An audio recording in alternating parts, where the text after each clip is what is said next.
Major-General, muito boa tarde. Seja muito bem-vindo a mais um Tabuleiro do Poder. Começamos a olhar aqui para a situação na Venezuela e pelas principais motivações de Donald Trump. Quais é que são? Exatamente, eu penso que esse tema merece ser revisitado e, em primeiro lugar, eu diria que as motivações são fundamentalmente de natureza geoestratégica. Depois tem que se arranjar um pretexto que justifique um determinado tipo de ações. E são geoestratégicas porquê? Por vários motivos. Em primeiro lugar, porque atribui aos Estados Unidos a capacidade de controlar cerca de 40%, ou pelo menos 40% do petróleo mundial, o que lhe dá uma alavancagem muito grande em termos de política internacional. Por outro lado, há também a questão da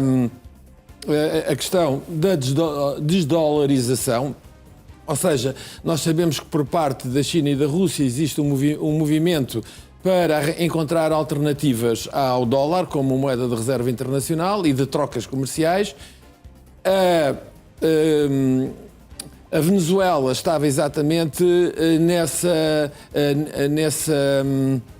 nessa onda, ou seja, a Venezuela passou a vender os seus hidrocarbonetos, o petróleo em particular, em moedas no yuan e noutras moedas. Não vendia em dólar. Isso era uma ameaça à hegemonia norte-americana, porque sabemos a importância do dólar para a afirmação dessa hegemonia norte-americana. Esse é outro argumento. Naturalmente que existem outras questões, talvez de menor importância. Uma delas também as declarações ou as posições que o presidente Maduro tinha relativamente aos acontecimentos em Gaza e no Médio Oriente. Tudo isso são argumentos, mas o motivo principal, a questão central prende-se com isto que eu comecei por dizer, de natureza geopolítica. Naturalmente que foi uma violação frontal do direito internacional, porque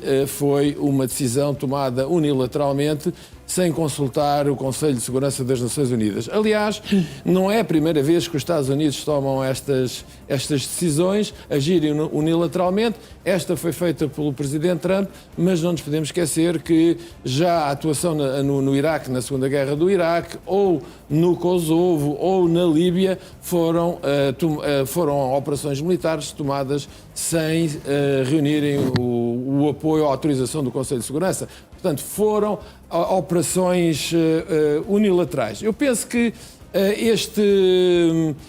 esta razão, vista desta maneira, do impacto geopolítico, parece-me ser aquele que é mais relevante. Depois há aqui uma série de questões que poderemos discutir noutras ocasiões, porque nesta altura não sabemos quais vão ser os desenvolvimentos. Estou-me a referir, por exemplo, ao modo como é que o Trump vai utilizar o petróleo para fazer chantagem, para pressionar os seus adversários. De uma forma até um bocado mais cínica, diria que poderia vender o dólar a um preço de tal maneira barato que justificasse à China comprar aos Estados Unidos e não comprar à Rússia. Portanto, tornarem-se os Estados Unidos o principal exportador, nesse sentido? Não sei se o principal exportador, mas pelo menos aumentar significativamente as compras da China a um outro comprador que não a Rússia. Isso naturalmente iria ter consequências para a Rússia. E isto é apenas especulação, estou a hipotetizar, não estou a dizer que é isto que vai acontecer, mas só para percebermos a capacidade com que Trump vai ficar se conseguir controlar todo este mercado do petróleo. E isso aumenta significativamente a sua forma e a sua capacidade de intervir internacionalmente e para levar por diante algo que nós podemos falar daqui a pouco, que se prende com a questão da hegemonia americana e se de facto o que nós estamos a caminhar é para um mundo de zonas de influência ou não. Mas isso deixarei para a parte seguinte. Há aqui um aspecto que me parece muito importante também de referir, que se prende com a doutrina Monroe. Há muitos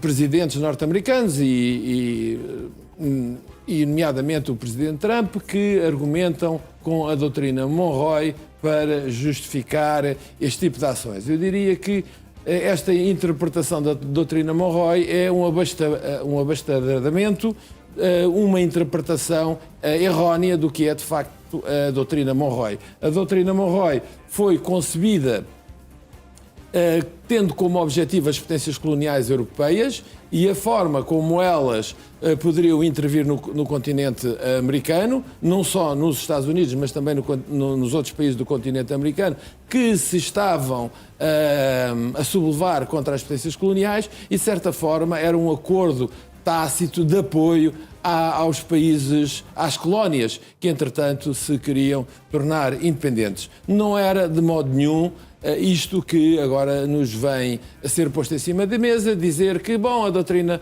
Monroe serve para não permitirmos que esses países tenham independência política e de relações internacionais, escolher os seus parceiros para negociar e para estabelecer relações. Isso terá que ser feito sempre com a nossa autorização e através de nós. Portanto, esta é uma questão muito importante, porque Trump agora considera que estes países passarão a ter que relacionar-se apenas com os Estados Unidos e com outros países apenas se for conferida uma autorização dos Estados Unidos. Isto não tem nada a ver com a doutrina Monroe, é um abastardamento, como eu há pouco referi, interpretativo, e é por aí que nós vamos, e isto é uma nota importante. O que se está a fazer e a interpretação feita por vários presidentes norte-americanos não corresponde àquilo que efetivamente é a doutrina Monroe, nem ao espírito que presidiu à sua criação. Mas, Jorge General, também muito se tem especulado relativamente ao futuro da Venezuela. Qual é que é o plano de Donald Trump por esta altura para a Venezuela, tendo em conta que sabemos bem o interesse no petróleo? Há várias interpretações. Não é perfeitamente claro o que é que a administração americana pretende fazer com a Venezuela. Até porque depois poderemos até estabelecer mais à frente uma analogia com o que se está a passar no Irão, ou que se poderá vir a passar. Mas o que é importante para já sublinhar são duas questões que nos levantam interrogações. Em primeiro lugar, a posição dos Estados Unidos, a posição do presidente norte-americano, Donald Trump, quando nos diz que os Estados Unidos vão governar. Ele não diz governar, ele utiliza o verbo to run, portanto vão controlar a Venezuela. O seu secretário de Estado, Marco Rubio, não diz exatamente isso. Ele diz que nós vamos exercer influência sobre o governo de Caracas através da continuação das sanções. Portanto, uma das coisas é dizer que nós vamos governar, outra coisa é dizer que serão os locais, o regime do Maduro, que vai continuar a governar, naturalmente condicionado pelas imposições que nós vamos colocar. Bom, isto transporta-nos para outro tema muito importante, que é o desenvolvimento da indústria petrolífera venezuelana. E Trump teve recentemente, há 2 dias, salvo erro, uma reunião com os oligarcas norte-americanos do petróleo. E parece que não ficaram muito excitados com a possibilidade de irem para, ou concretizarem o plano do presidente Trump. A recuperação do sistema petrolífero venezuelano custará, segundo algumas estimativas, entre 180 e 200 mil milhões de dólares. E esta quantia que é necessário investir, tendo em conta que não está feita uma clarificação futura do que será a Venezuela, porque é muito sujeita à instabilidade política e, sobretudo, porque o regime continua a imperar e a dominar as questões cruciais da vida venezuelana. Estes oligarcas do petróleo tiveram uma resposta muito tímida. Inclusivamente, o CEO da Exxon diz que investir na Venezuela não é investível. Eu não sei se esta palavra existe em português, mas estou a fazer uma tradução Como abusiva. se não fosse um bom negócio, digamos assim, não é? Estou a fazer uma tradução abusiva do inglês e das palavras dele, em que subordinou esses investimentos à clarificação ou à estabilidade de uma série de condições, não só de natureza legal, mas também de natureza comercial. Portanto, isto para já é um problema também que terá que ter resposta. É evidente que estamos numa fase muito preliminar do estabelecimento de relações ou de novas relações entre os Estados Unidos e a Venezuela. Aliás, parece que já começaram a ser dados passos para se abrirem as embaixadas, tanto em Caracas como em Washington. Para além disto, há outra dúvida que se prende com uma série de petroleiros que carregaram, se encheram em Caracas e parece que estão a preparar, ou alguns deles estão a zarpar das Caraíbas, do Mar das Caraíbas, para irem aos seus destinos. Não sabemos se é para Pequim ou para a China, não sabemos qual é o destino. De certa forma, rompendo o bloqueio naval que existe.